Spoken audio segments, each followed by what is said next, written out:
contest set for one fall. Is for the WWE Championship.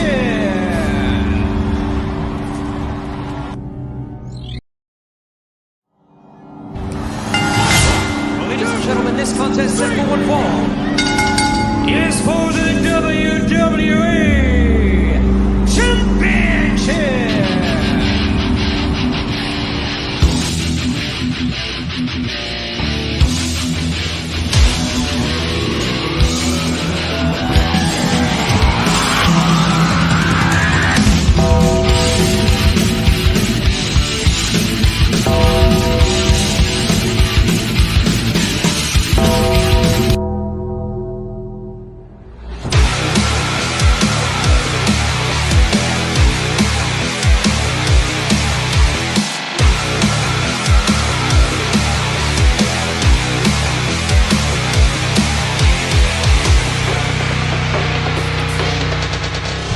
Life moves pretty fast. You don't stop and look around once in a while, you could miss it.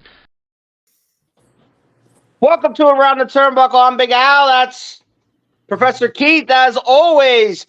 And joining us is young Kai Thomas this week. What's up, Kai? Hello. How are you guys? We are great. Yeah, doing good. On the heels show last night. On the heels of a 3WA show last night, which featured you versus Wyndham James Winthorpe III. How do you think that went for you? You know, I wish it went in my favor, but overall, I'm excited about the match and the opportunities it gave me. Yeah, I think you did a heck of a job in there. You know, obviously I had some emotions at play since Wyndham James Winthorpe III decided to bring me into the ring beforehand, try to humiliate me. I don't know what that was about, Keith. Maybe it was your love for Theo Ivory. I don't know. I know that's what it was. I mean, yeah, and I still do not believe for a second that Wyndham didn't have something to do with Theo Ivory not being there last night. He can say all he wants that, Theo didn't show up. Theo is not a hero. I guarantee you Wyndham had something to do with that. We got some comments in already, guys. Abriel's here. Hi, Abriel. Saying hello. David, always a pleasure to see you, David. Good evening to you as well, sir. So talk about the match a little bit, Kai, because, again, you are only a few matches into your short career. And before we get into your training and all that stuff, we're going to talk about the match you had last night, and then we're going to talk about the match you had last month, and then we'll get into your training. We're going a little backwards here. So last night, when you heard, only a few, maybe an hour or two before the show started, that you were going to climb into the ring with the over 3-year heavyweight champion, Wyndham James Winthorpe III, knowing full well how crafty he is, knowing full well how he, loves to bend the rules, knowing full well that he don't care how he wins, he'll find a way to win. Yeah, well, I really just wanted to have an opportunity for myself. I feel like I need to get out there and show that I am the future of anything and anyone, pretty much. So I just really wanted to make an impact. And at the end of that match, do you feel like you earned his respect? I thought I did until after the match, and he kind of beat me a little bit more. He did. I didn't think it was deserved. I thought I got his respect, but at the end of the day, it wasn't. I wonder if that was less about you and more about trying to send a message to Theo Ivory. Wyndham likes to play people chess. We saw that last night. We saw that with you. We saw that with bringing me in there as a proxy with Theo Ivory. Wyndham likes to act like Theo Ivory isn't under his skin, but I know full well Theo Ivory's living rent-free in his head, and I think, unfortunately, while it was a tremendous opportunity for you, and I think you held your own, and I think you quit yourself very well, I think in some ways, unfortunately, you were a victim of that situation. Yeah, I agree. He put an open challenge out. I accepted it. I knew what I was getting into, but I really just wanted to make an impact. So last month, Kai, you took on the New Jersey Shore Madman Slayer. Talk about that match. And I mean, you did have your mentor out there. You did have Top Shelf Tyler Syms out there with you. And also, I forgot to mention that during your match, I don't know if you noticed this, but during your Wyndham match, the original Hat Guy came out there with a notepad. Did you notice him out there? Yeah, you know, as soon as I got to the top, I noticed a slight glimpse of his big hat, but you know, I completely forgot about it, scratched it off, and tried to get the win. So let's go back to Slayer then. How did that go for you? How did you feel in the ring with Slayer? You know, I wanted anyone else besides him. Yeah. He is a crazy guy, honestly. In the back, he was all by himself, just doing his thing, being weird, and I stayed far away from him. But then when he came out there, you saw him in the straitjacket. He comes out. He turns on a switch. As soon as his music hits and he comes out that curtain, there's a screw loose, right? I mean, you know. Different. And you had an even bigger bullseye on you because of all the problems that Slayer has had, of course, with the original family. For you to come out there with Tyler Syms in your corner, an original family prospect, I'm pretty sure that as crazy, as violent, as over the top as Slayer normally is, you were probably getting a little bit extra because of the associations that obviously that was creating in his mind. Yeah. I think he came out there because of who I was with. I would not doubt that at all. Nothing has been resolved between Slayer and the original family. Nothing probably ever will be resolved between Slayer and the original family. So before we get into your training, Kai, and stuff like that, talk about that you know, it's no secret that you are a potential candidate for the original family. Do you want to be in the original family? I like doing my thing right now. I like coming in as the underdog. And I feel like me being part of the original family will put, just like you said, a big red target on me. Because no one likes them in the back. No one likes them in the front. They're all winners, and I'm getting the losing column. But the only opportunity I will have if I join that family is I will be winning. Sounds very reminiscent of JT Cage and JT Cage's original seduction, as if you will, into the original family. Even you can't deny, Professor. You call it a seduction, but you can't deny the success that JT Cage has had since under the tutelage of the original Hat Guy. No, I can't deny his success. I've always said I respect the athleticism of everyone in the original family. They are a impressive collection of athletes. My qualm has always been, I think there's a certain way to conduct yourself in that ring. I think there's such a thing as honor, and the original family couldn't spell honor if you gave them 5 dictionaries. Oh, come on. That's the truth. All right. Well, we'll get back to the original family, Kai. So, what made you fall in love with professional wrestling? We know, everybody knows that your father is Top Shelf Tyler Syms. So, obviously, wrestling runs in your veins, right? Wrestling runs in your family. But how far back do you remember loving wrestling? I remember the old days of Zerns. I remember going up in there, always rooting for my dad. Even though no one liked him, I would always be in the crowd rooting for him, hoping he would win. And I guess just really watching that and the craft, I really wanted to be part of that.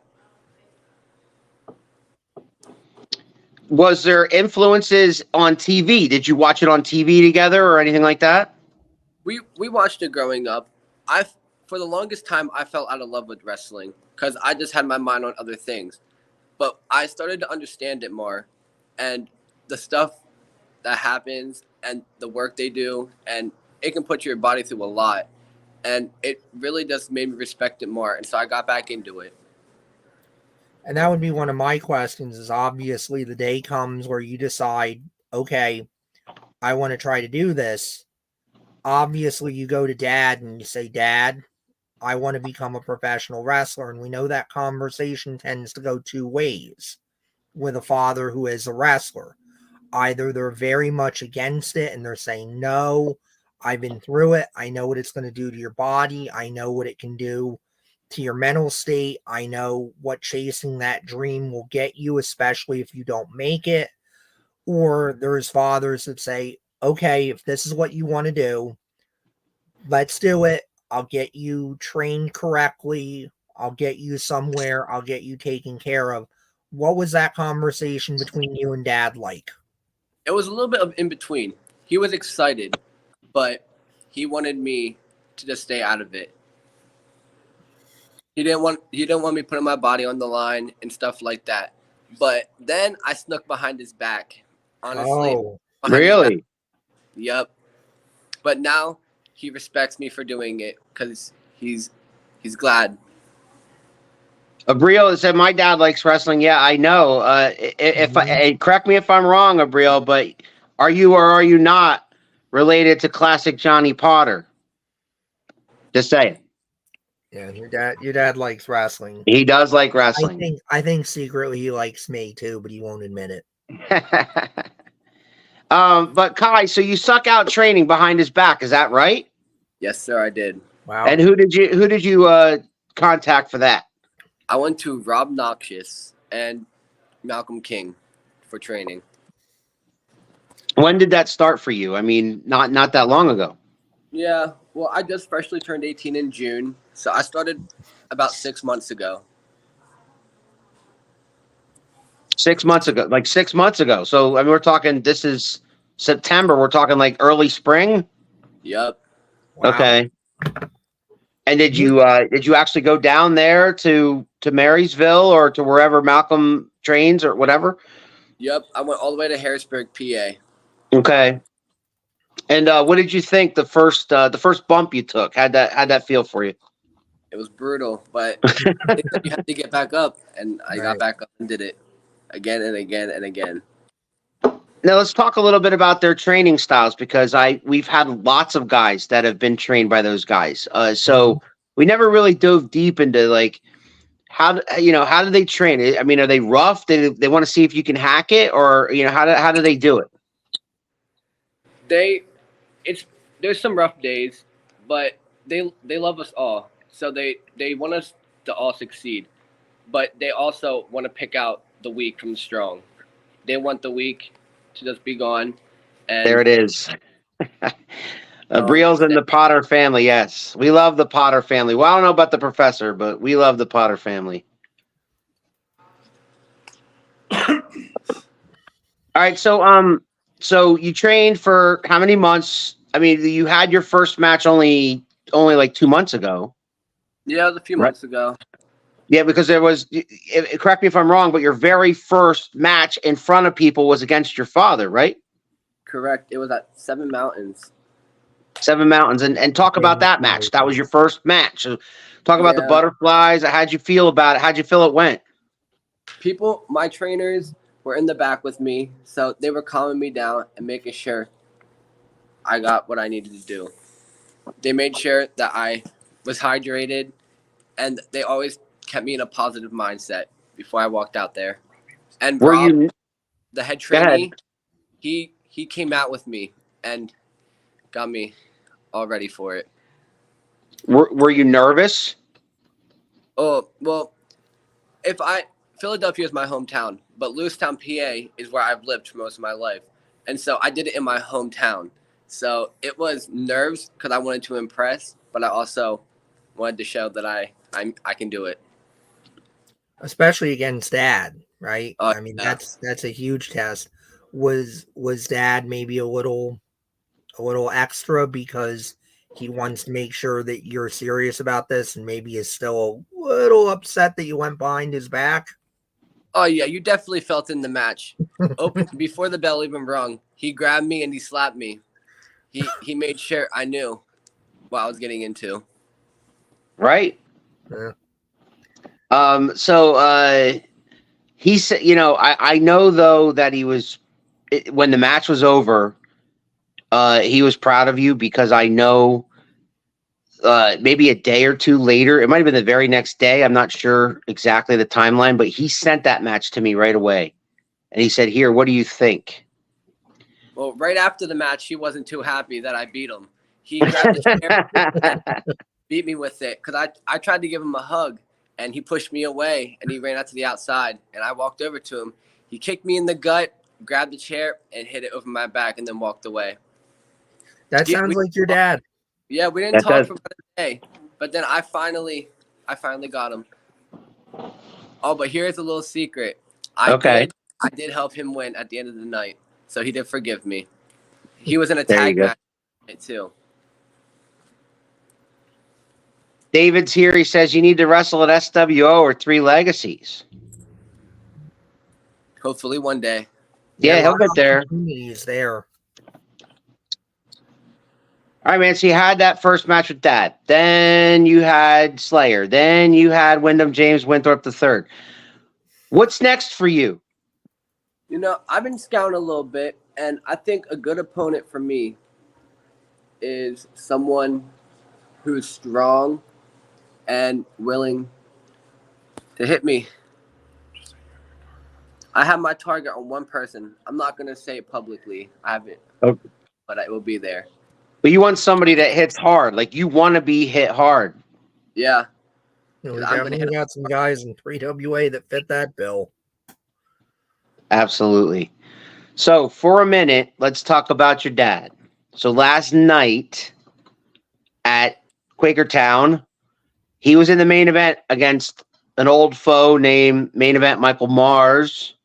And at the end of that match, kind of controversially, but at the end of that match, he became the 3WA heavyweight champion. How did you feel at that moment? I don't think it was kind of controversial at all. I think it was very much controversial.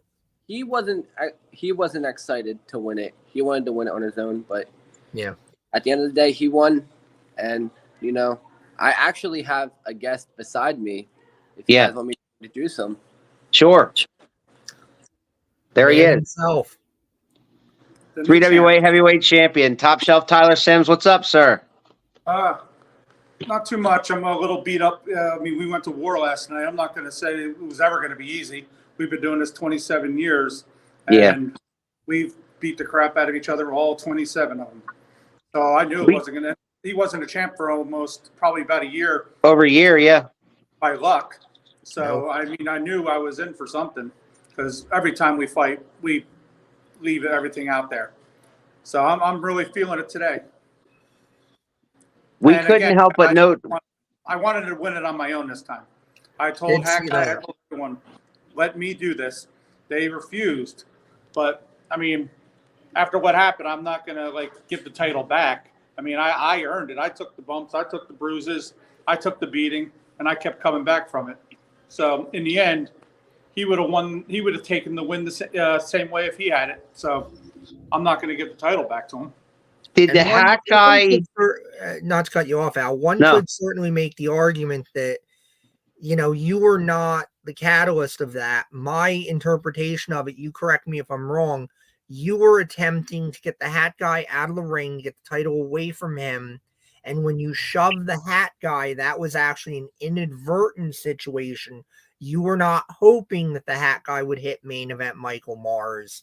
Yep. Yeah, honestly, I didn't even see Michael Mars behind him. I was just trying to tell Hat Guy to let me do this on my own because I know what happened last time we were in a match. I had him beat, and Hat Guy wanted to try to help and ended up costing me the title. So I wasn't going to allow that to happen this time because it was said many times that this was my last shot. As long as Michael Mars was the champ, this was my last shot. So I wasn't leaving anything to chance. So I kept telling Hat Guy, back off, I'm doing this. And finally, he wasn't listening. I just got frustrated and pushed him just to get him out of the way. And he hit Michael Mars. I didn't even see him back there. Again, I'm not going to apologize for it because I didn't plan on it. Yeah, I mean, obviously, we saw in the celebration as well that you were definitely frustrated. Obviously, you were happy to win the title, but you were not happy with the situation. You certainly weren't in a mood to celebrate with the members of the original family. Do you have any comment on, has there been a discussion since then? Do you feel like the friction's been smoothed over, or have you guys not communicated at all in the last 24 hours?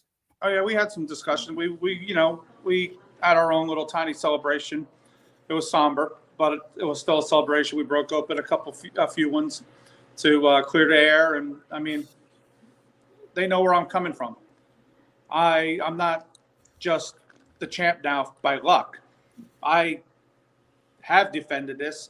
I've earned it. I've won this many times. So it's not like this is a fluke win for me. So they understand that I don't need them every single time I'm defending my title.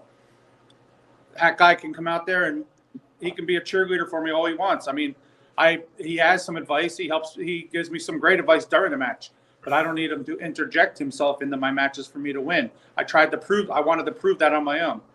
But yeah, we discussed it and we smoothed it over.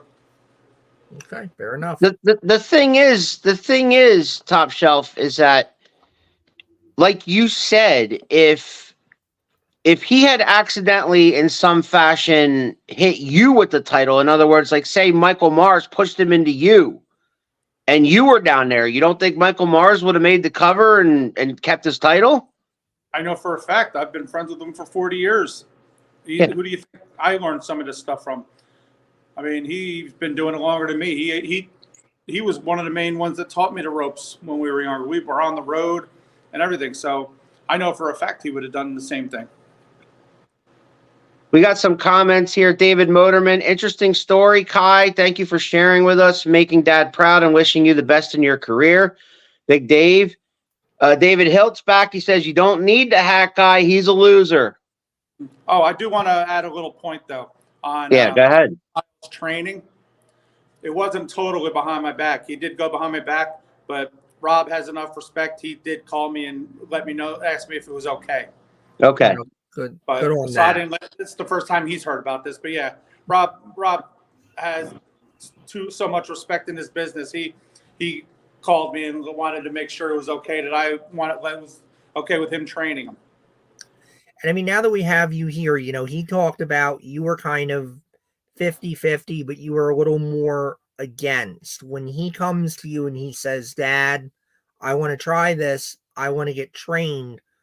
I mean, does it immediately in your head go, oh my God, I don't want him doing this. I don't want him going through the pain I've gone through. What was going through your head with that conversation?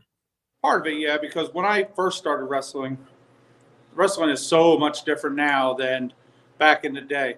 You hardly went to the top rope. Right. Now, Right. you be able to do like four spins and a drop kick just to get the crowd to react sometimes. Right. And I didn't want him to have to try to go through all that because when I started, it was a lot different. Now, you have to learn all these flippy things just to start. So, I mean, I knew it's taken this toll on my body, and I haven't done half the stuff that they expect everyone to do now. And now I knew what he would have to do and how much I care about him. I didn't want him to go through that. But as a father, if your kid is that much passionate about something, you're going to want to let him at least try for it. I mean, I always knew he would have had it in him because even when I was training and he was younger, he would still get in the ring some days when I was training and he would jump around and you can tell right away that he was gifted. Mm-hmm. So, I mean, it's no surprise how good he's been doing only in 5 matches. Yeah. Right. It's crazy. It's in the blood, clearly. And I will let you know with the original family, I have no influence if he was getting in or not. I mentioned that I would like him in the group, and that's why Hack Guy was out there scouting because Hack Guy is the coach of the team. So right. He makes the play calls and he decides who's in and who's not. So it's his decision. So if he gets in, it's not because of me. It's because of him, his hard work and his ability, and Hack Guy knowing what he can bring to the group. That first match, we talked to Kai about that first match versus you. We heard his side of the story. Let's hear yours. That match. How'd that go for you? Well, obviously it didn't go that good. He won. But it was a little distracting some parts. I mean, it was tough because, it is your kid's first match. You didn't want to you don't want to just go out there and break all his hopes and destroy him. So I was going to start off easy, but then he caught me a couple times and really got me like, whoa, wait a minute. So I had to put into another gear. And where we were at, the tag champs, they distracted me. I was ready to finally finish him because, to Kyle's credit, I hit him with like 4 or 5 moves and he kept kicking out. So I was getting ready to hit my finish again, and they distracted me a little bit. When I turned, he caught me with a good knee real quick. It was like one of those rabbit punches, but he caught me quick and got the 3. I mean, I didn't know what to think. So yeah, I reacted how I normally do. I am the most competitive person in the world. So yeah, I did beat him down with a chair a little bit. And at the end of the night, he knew what was up, and as respect that he has for me, he helped me win the tag titles that night. So how did you feel about his first couple matches in 3WA? As I've told him, if he wins, loses, it's not about wins or losses right now. Mhm. At the stage of your career, all you want to do is get in the ring with different kinds of opponents so you keep learning. So wins or losses don't mean anything right now for him. So every match is a learning process. I keep telling him he's honestly went above of what I expected of him. Because I've been in the ring with Slayer. He's not the easiest guy to be in the ring with. You never know, because usually I've been doing this 27 years. I can pretty much know what the next person's going to do 3 moves before. With him, he doesn't think like that. He doesn't have a thought process. He just goes and reacts and does. So that's the hardest opponent there is. So that was honestly good for him to have as an opponent, because now you get some wild man like that, and you learn from that. Then now this month with Wyndham, who is a veteran, longest champion in 3WA history, and that's coming from me. I've been champion 4 times. Mm-hmm. So having that experience, and I watched the match last night. I wasn't out there with Hawkeye or Kai. I was watching from the back, and I was impressed with the moves he was doing, and being how good Wyndham is and smart, and he didn't let him beat him down. Like, he kept coming back, and Wyndham caught him with a 1-1 mistake. You're going to make a mistake when you're that young. I'm sure that he learned from that mistake, so I don't think he'd make it again. But I don't agree with Wyndham's tactic after beating him down. Yeah. That might have put a little target on his back. Yeah. So there we go. If there's anything left of Wyndham after Theo Ivory. Yeah. Yeah, But overall, I've been very impressed with how Kai's matured in the ring and gotten better in only 5 matches and 6 months of training. Yeah. Before we get back to Kai, I want to ask you one last question. Is there anybody in 3WA right now? Because now you're at top of the mountain, so now you have this big target.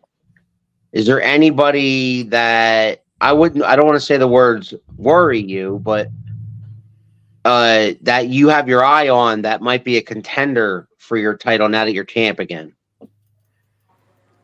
No, I definitely wouldn't use worry. There's nobody there that worries me. But I mean, there are viable contenders. I mean, Tom Mitchell picked up another win. He's up top of the list. You can even go with champions. Clayball, he's a champ. He won another, but I'll let him stick with his title for a little bit until I decide I need another title. I have 2 right now, so I might grab the 3rd. But Clayball's safe right now. But right now, Tom Mitchell is pretty much up top of the list. I'm trying to think who else. You got Roadblock, but I've had my battles with him, and so who knows if we'll ever get back to that. I'm not worried though. It's interesting you mentioned Tom Mitchell, because he took the former champ Michael Mars to the limit a few months ago. Yeah, that's some of the things I watched that match, and that's one of the things that might have helped me win the match last night, because I've scouted the world champ every match that he's in, and I watched what his opponents do that affects him, hurts him, that he can't overcome at first. And I build on that. So I put my game plan on the stuff that worked against him in his other matches. So that was helpful. Yeah, Tom Mitchell, he's a big guy. He's athletic. He has talent. So he might be that. I'm not the committee, so I don't give me my challenge, but he's up there. As I said, I'm the champ. I'll knock down whoever they put in front of me. There it is. Before, Tom Mitchell reminds me of young John Cena. I see some of that same energy, that same commitment, that same resiliency.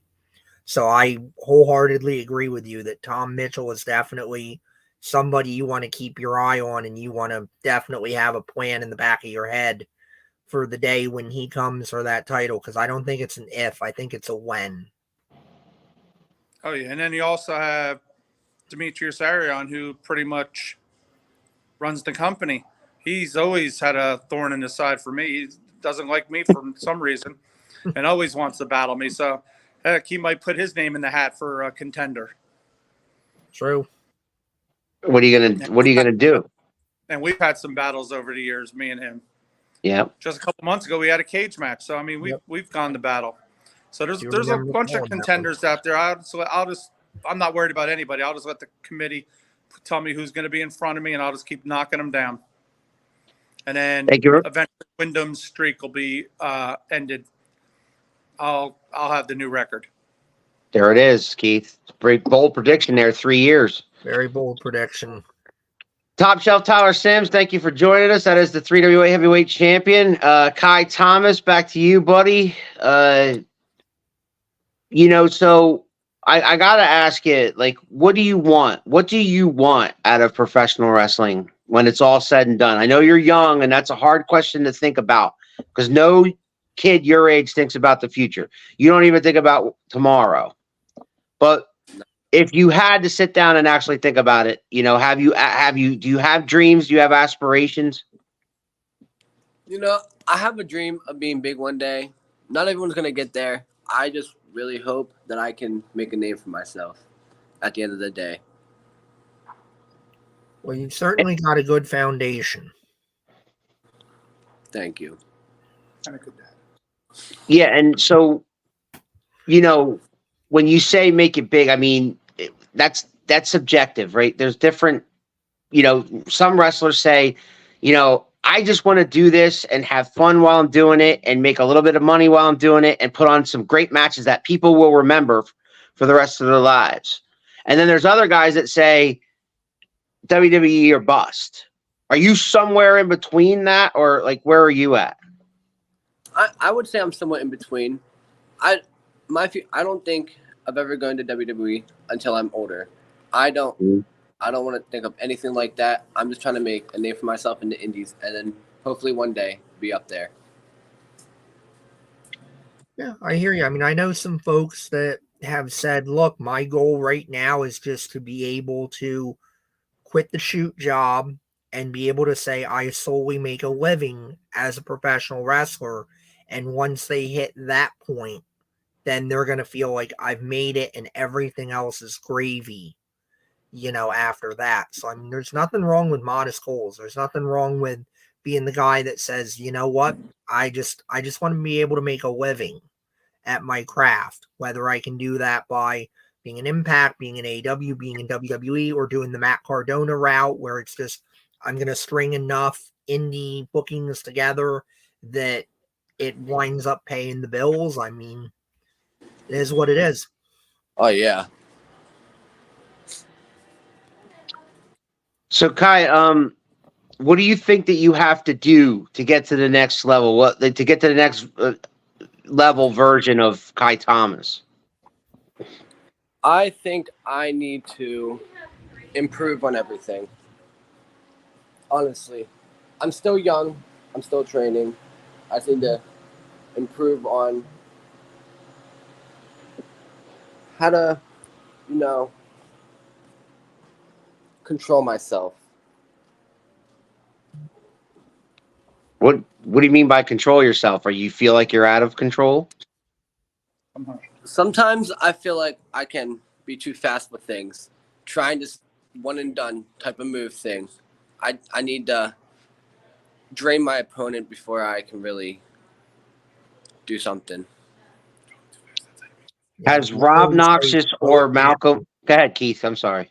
Yes, the vets always say slow it down. You don't have to go 100 miles an hour. Slow it down. Yep. Let the audience come with you. Take them on the ride. Has Rob Noxious or Malcolm or your father even mentioned to you that the importance of picking brains of guys that you come across in different locker rooms, veterans? They've talked to me a little bit about it. They say get to know everyone, get to know what they achieved and all that stuff like that. At your age, I love asking somebody your age. When you were a kid, who was your favorite wrestler? You know, I'm gonna go with John Morrison. Really? Yeah, John Morrison or Evan Bourne. They were two of my favorites. Two good ones there. Was Yeah. there a match in particular that you remember? I don't know why. I just remember the Evan Bourne Randy Orton match where Evan Bourne did his flip and the RKO. Yes. Anytime So he I did his. think of that finish. Yeah, that was one of the greatest RKOs ever. Yeah. Oh, agreed. Yeah, they often talk about that one. Randy talks about that one up there with like Seth Rollins at WrestleMania when he tried to do the curb stomp and he lifted him up in the air and he came down and gave an RKO. It was But beautiful. Evan Bourne was he doing a shooting star press? Mm-hmm. Yes. Yeah. And it came down to an RKO. So yeah. Caught him just right. That is an impressive feat of timing. Oh, beautiful.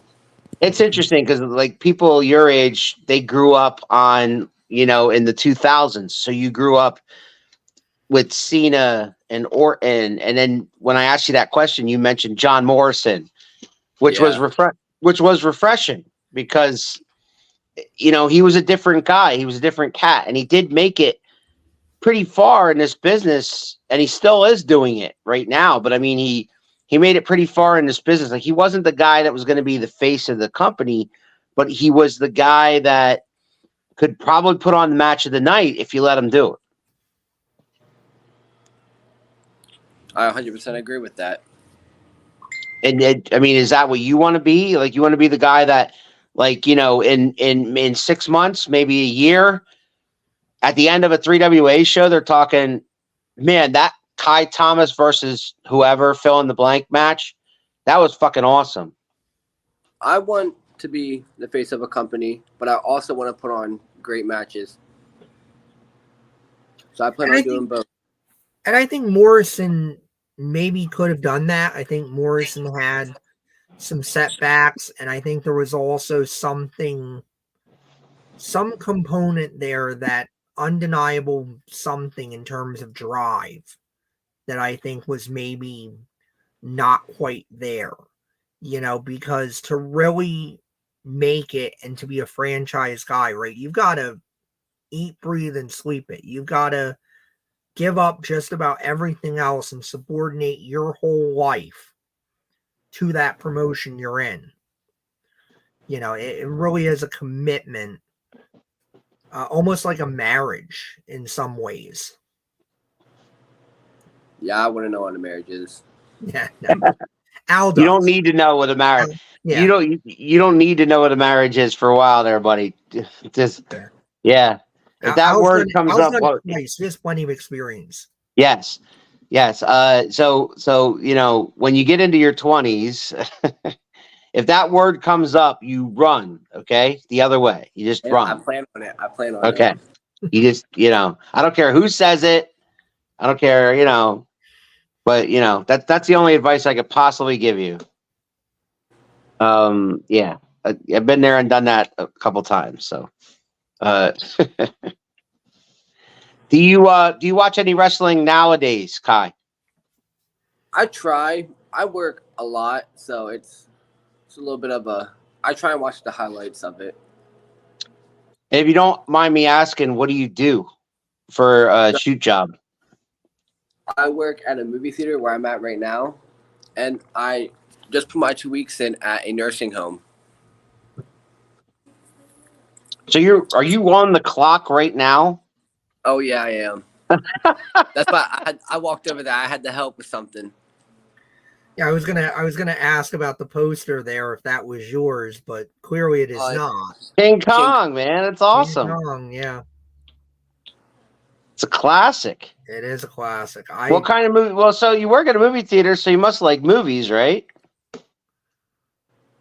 No, A little bit. I mean, do you have a favorite movie? The Blind Side. The Blind Side with Sandra Bullock, right? Yeah, great movie. It's my favorite movie. Really? Unfortunate situation going on now with that, but a great movie. Wow, really? Yeah. Look at that. Dad's learning. Dad didn't know. He didn't know that was your favorite movie, man. Like, he's probably never asked you that question. I wouldn't have believed the answer. Do you know Dad's favorite movie?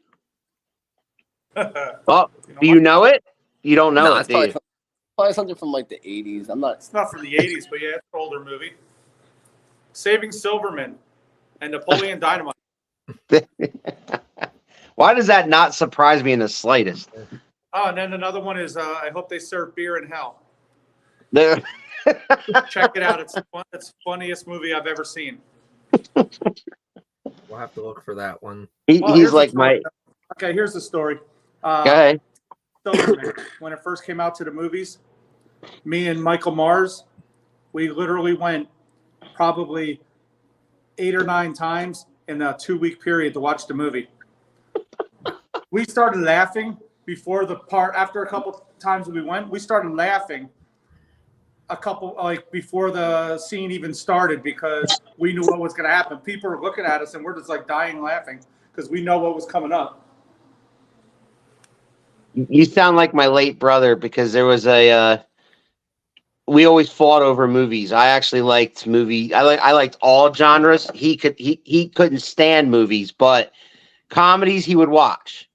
And he would try to find the funniest thing where where you're laughing so hard that you start to tear up.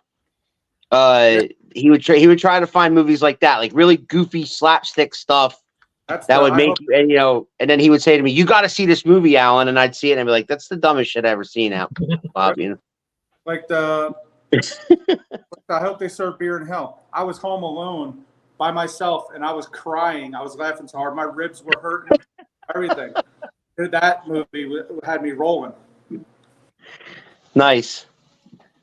There's one movie I've noticed, and this is interesting. If you ever watch The Crow, anyone I've ever watched The Crow with, there is always one part, and it's always a different part, completely inappropriate moment for comedy that people will like bust out, like recounting one of the killings or something like that. There is always one where somebody will just like lose their mind laughing, and I'm like, you're on a list now. Like now I know what to watch out for because I know how you're going to plan my death because you think that's so funny. Oh, we lost them. You lost the internet, dude. Wherever you moved from, you lost the internet. It looks like he went outside, Keith. Yeah, that's probably. Oh, you got in the car. You got in the car? Different Wi-Fi. Yeah, time to get home? No, I'm here till 11. Oh, okay. On a break? Yeah. Look at this, Keith. It's our first guest that's getting paid while being on Around the Turnbuckle, you know? Right.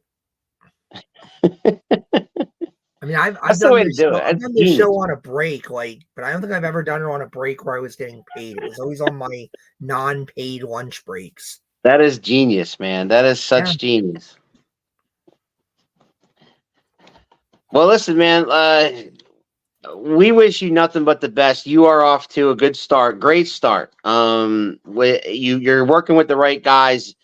The guys at 3WA, the veterans that you've been taking on so far, just keep doing your thing. Just keep plugging it. And, your father will tell you I'm a huge supporter of the Original Family. I love the Original Family. But I will subjectively say that don't let him make that decision and don't let the hack guy make that decision. You make that decision in the end. You know what I'm saying? Oh yeah. If I want to deny it, I would definitely deny it. all the respect to them. But if I want to do it on my own, I will do it on my own. Join the light side. We have cookies. Oh God, listen to that, Andy Demmett. There you go. What's up, Andy? Good to see you, buddy. But no, I mean, as long as you're in 3WA, man, we'll be right there with you. You know, we'll be doing our thing because I always say commentary, not about me, not about Al, not about us making ourselves look good. It's about making sure you guys look good and that we're making sure that we're enhancing whatever you guys are doing. And we will certainly keep doing that for you and everybody else. Thank you. Yeah. So, man, is there anything that we have not mentioned tonight that you would like to mention before we get out of here? Not really. No. Everything seems complete. Well, I mean, you got a long road, you know, and we wish you nothing but the best. And we don't, you know, whatever we can do to help you, you let us know. You see us at every show. You're always very genuine. You come up to us and you talk to us, and we can't wait to see what happens next. Thank you. Anything left from the champ over there? Any last final words, champ? No, I think I deserve to go relax. I think I earned that last night. I think so. You guys definitely tore it up. It was a pleasure being on the show again. I enjoy this. Yeah, it was a pleasure being on the show. Yeah. Thanks, guys. Thank you very much. And we're gonna let you go because Keith and I have a little business like right at the end here that I want to talk about. But we appreciate you guys being on. We appreciate your honesty, and we're gonna check in with you, Kai, like 6 months or either 6 months from now or a year from now. We're gonna see where you are. We're gonna follow this. We're gonna follow this road with you. Thank you so much. Love it. And there they are. Check out What's that that? movie. I hope they serve beer in hell. I'm gonna know, dude. Trust me. I'm putting it on the list. I'm putting it on the list. There he is, the 3WA heavyweight champion, Top Shelf Tyler Syms, and young Kai Thomas, his protege. Good luck, gentlemen. Take care, guys. Thank you. Have a great night. Care. There they go, Keith. Yep. Okay, so I want to put this comment up here, and I want to say a few words. And Andy, thank you very much for bringing that to my attention because I did want to say something that earlier this week, the wrestling world here in Pennsylvania lost a dear friend, and his name is Jeff Becker. And we, Keith and I, had the honor and the privilege of seeing him the last night of his life. We did not know it was going to be that when we saw him. It was Saturday night, this last Saturday night, that is. And we saw him in his normal place. He was in the front row at SWO. The professor was over there at commentary. I was in the ring announcing, and he seemed to be having the time of his life. Earlier that day, Jeff was at the Legends of Hamburg, and some of you people that watch this show, I know you were at the Legends of Hamburg, and you might have ran into him, or you might have been at the Legends of Hamburg this year and saw and met Rob Van Dam and the Nation of Domination and several others that Jeff stood in line for to get as many autographs as he could get. And then that same night, he saw a great SWO show. It was a great show. He had a great time. And again, after the show, as always, he had some kind words to say about me and my ring announcing. And it was just an honor to know him and to talk to him at every show. It was an honor and a privilege to know his son. Keith and I called in this past Wednesday on Inside the Squared Circle, and we both said some good words. If you want to see that and what we had to say, that's on Wolfman's Facebook page. You can go on Wolfman Baker, and you can see the latest episode of Inside the Squared Circle. That's on Wednesdays at 6 o'clock to like 7:30, and Keith and I call in every week. But this time it was just to remember Jeff.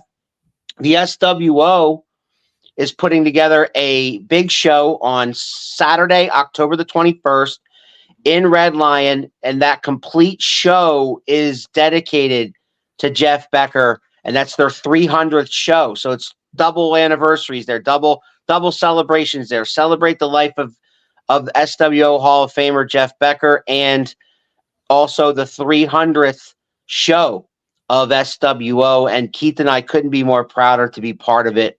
Professor, I'll let you talk now. I've done talked enough.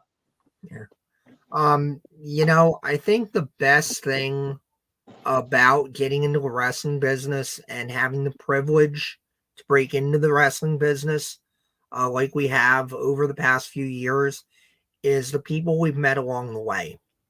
And Jeff was one of those special fans that we met along the way. Jeff had nothing but positivity for everyone. Jeff was a beloved teacher. He was a beloved father and husband. And you could see how much being around wrestling, being around wrestlers meant to him. And for him to take the time as much as he did, you know, for a couple of guys that are just, you know, still kind of just happy to be here and happy to be getting our feet wet doing this. And he was so excited for Al to do ring announcing. He was so excited for there to be commentary in the SWO and what that could mean for the SWO. And I'm gutted that he's not going to be with us on the 21st because we should be at that show.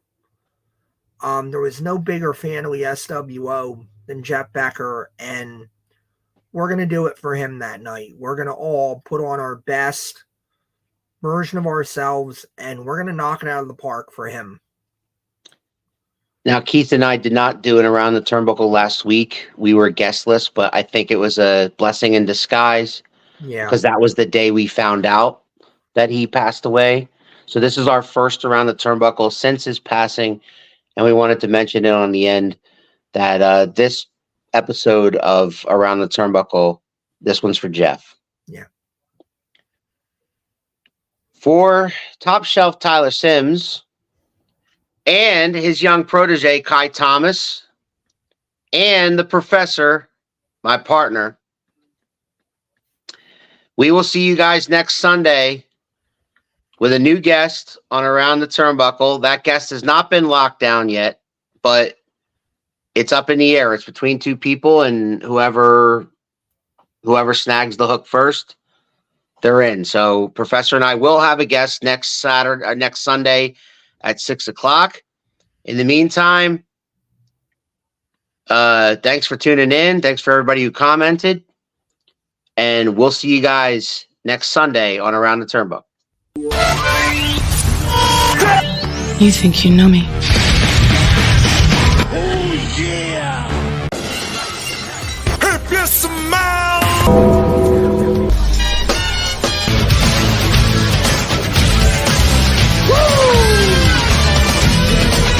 Calculations are correct. When this baby hits 80